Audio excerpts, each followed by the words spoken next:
We're in Matthew chapter 1 and 2 this week, and Matthew's main aim in writing this gospel was first to convince the Jew that he was the Messiah, and he knew they were going to require proof.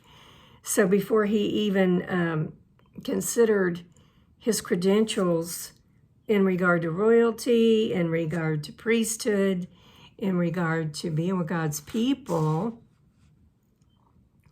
he knew he was going to have to prove that he was the Messiah. And to do that, it would have to be his genealogy.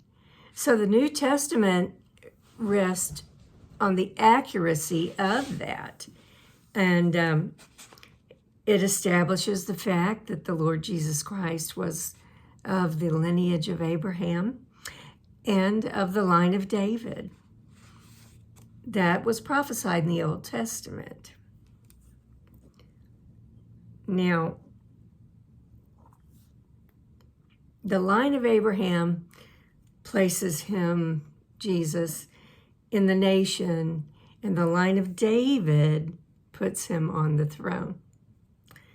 Now, until 70 AD, the records were kept in the temple. They were accessible to the public, but now the tablets or tables of Matthew and Luke are the only ones that remain that give the lineage.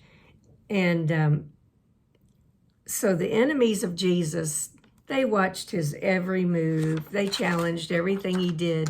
They could have checked that out and questioned his genealogy. That's most important because it puts Jesus in a very unique position. He's the only man that can bring forth an unbroken genealogy directly from David. Now, what Matthew is putting before us is the main importance of the Old Testament genealogy, and they were formed to become authentic records of continuing fulfillment of God's promises, ancient promises, through a particular line, through a particular people. Now, this genealogy includes 42 generations, over 2,000 years, and it concerns the specific periods in Israel's history. It's carefully arranged in 3 cycles of 14 generations. The genealogy from Abraham to David, 1 through 6. The genealogy from Solomon to Babylon captivity, verses 7 through 11. And then the genealogy from the Babylonian captivity to the birth of Jesus. There are 5 women included in this genealogy. 4 of the names are like neon lights because they're recognizable. And not only are they names of women, they are Gentile women. And what's more amazing is that it's the kind of women they are. Customarily, the names of Hebrew women didn't appear in genealogies.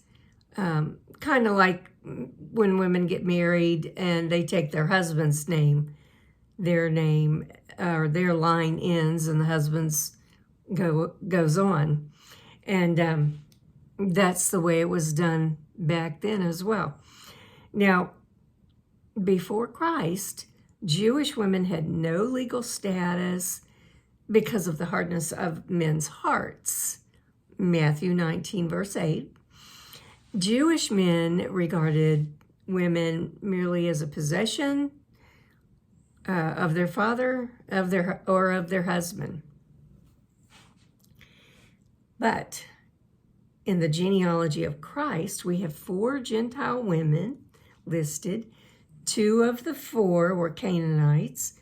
1 was a Moabite, and the 4th one was a Hittite. Now, Tamar, in verse 3, from Genesis 38, got into the genealogy because she was a sinner. And her story gives us a vivid picture of how heathen, immoral practices infiltrate the family of God. And Rahab, verse 5, from Joshua chapter 2, was a harlot and didn't become a very pretty character until she came to the knowledge of the living and true God. She was just the kind of person that Jesus came to save. Hebrews 11:3 says, by faith, the harlot Rahab perished not with them that did not believe. She got into the genealogy of Christ because she believed.